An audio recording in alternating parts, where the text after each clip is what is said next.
Well, this month I have realized in the next 9 to 10 months I'm going to have to make a decision about my market garden. And one of the things that's kind of forced that decision is we've had a lot of high wind, more high wind than normal. We typically in March, Central Texas Hill Country, you will get wind, not as bad as far West Texas, but it's just a common thing and we get it. And it's kind of forced something I'm going to have to make a decision here in the next 8 or 9 months. But before I tell you that, let me tell you how I kind of came to a conclusion. And I was bouncing around YouTube, just like you're doing right now, and came across a couple of clips of a movie that I really enjoyed back in 2011. I had totally forgotten about this movie. And the movie was Moneyball. Came out in 2011, starring Brad Pitt. He played the part of Billy Beane, who was the general manager of the Oakland A's back in the early 2000s. I think this movie is set around 2002. It's got Jonah Hill. Hopefully, I'm saying that right.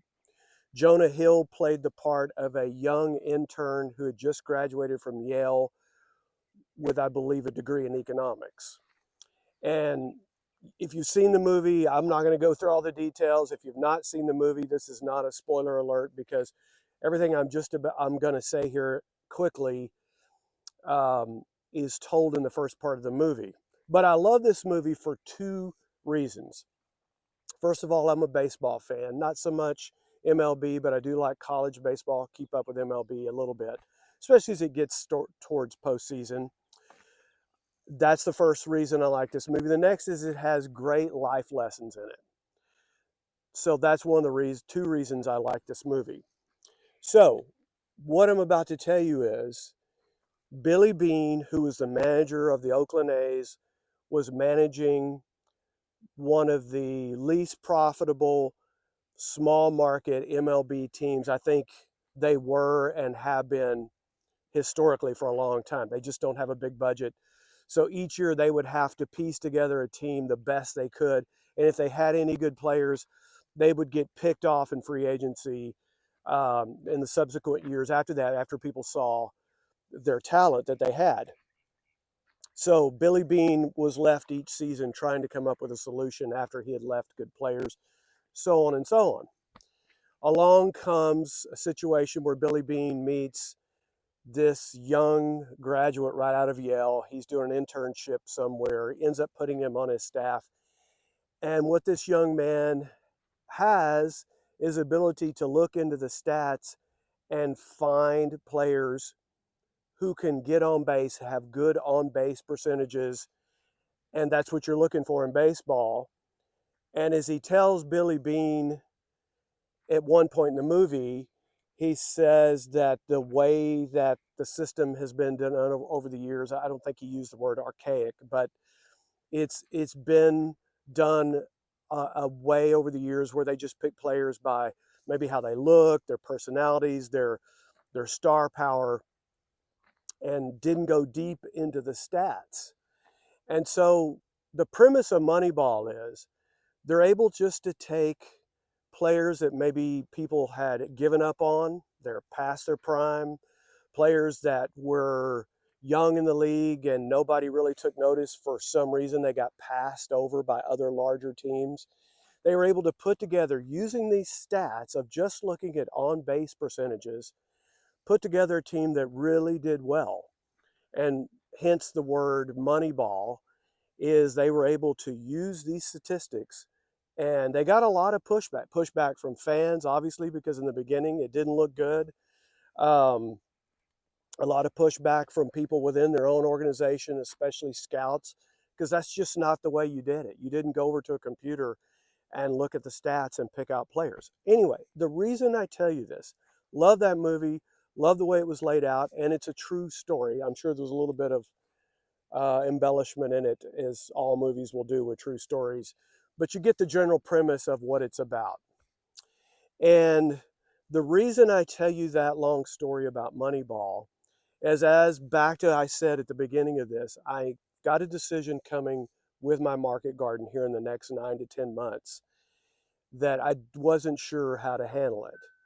And the decision is I've got a lot of expense ahead of me. And what I mean is, I have been using 3 different high tunnels now for 4 years. And if anybody has ever used high tunnels, after a while, the plastic starts to break down. You start to have issues, micro cracks. We have end walls that really have a lot of damage. And the wind really forced my hand this year. The wind really did some damage on the end walls.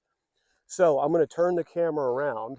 And as you can see, these high tunnels, they're doing great. They have held up extremely well over 4 years, better than I ever thought they could. So the company that sold these to me, they need to be commended, because I have been overwhelmingly surprised at how well they've done. But like anything else with wear and tear, they're going to have to be replaced. And as I've added it up, looking at end walls, and if I go to a more expensive, I think it's called a Dutch door, could be saying that wrong. It's a door that actually has a wood framing in it.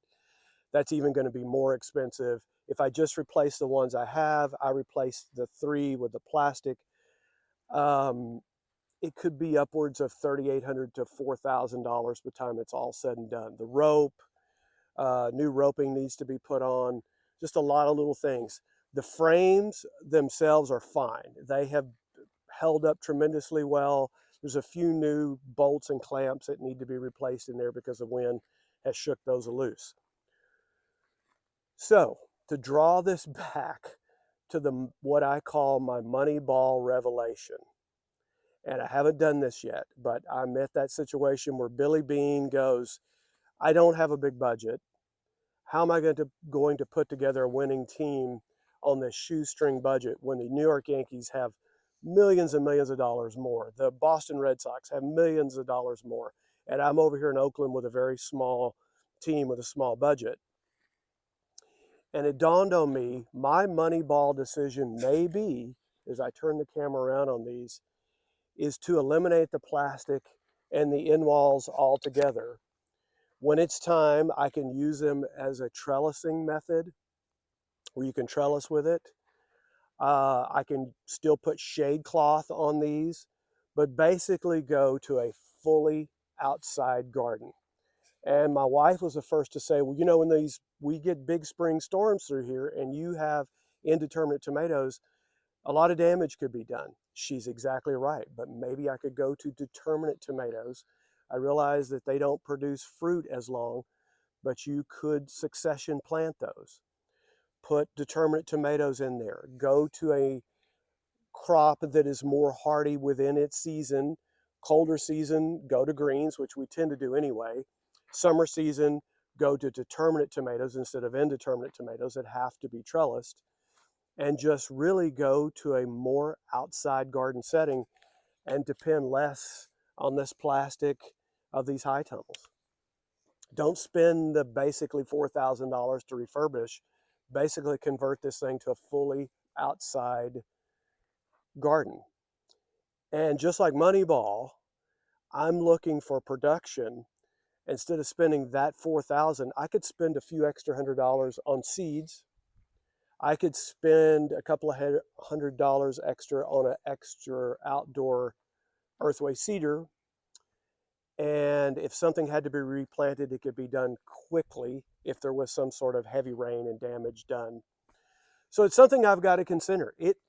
This may be my Moneyball moment where I'm like, does this expense, just like those expensive ball players that he would have to pay millions for, or he could just put together a very small, inexpensive roster. Maybe I can put together a smaller, inexpensive roster and get the same profit margin without these high tunnels. Anyway, I'd love your feedback on this. People that have been doing this for a long time, and I know there's some places where high tunnels are a must, but keep in mind, I'm in Zone 8, Central Texas, where I have a fairly long growing season. My first freeze sometime is not till late November, and my last freeze, we did have one a couple of days ago here in mid to late March, but typically the very last chance of freeze in Zone 8 is April 1st. So please give me your feedback. I'd love in the comment section what your thoughts on what I'm thinking. Do away with the plastic. maybe put in shade cloth, and quit going to all that expense that I have with these high tunnels. So thanks for hearing me out. Love your feedback. Blessings over you, your family. And if you just have a small backyard garden, we know you're going to do great this year. And we always have a couple of videos that'll take you further along in your gardening process. Check those out. Thanks again. Talk to you soon from Whirlwind Family Farm.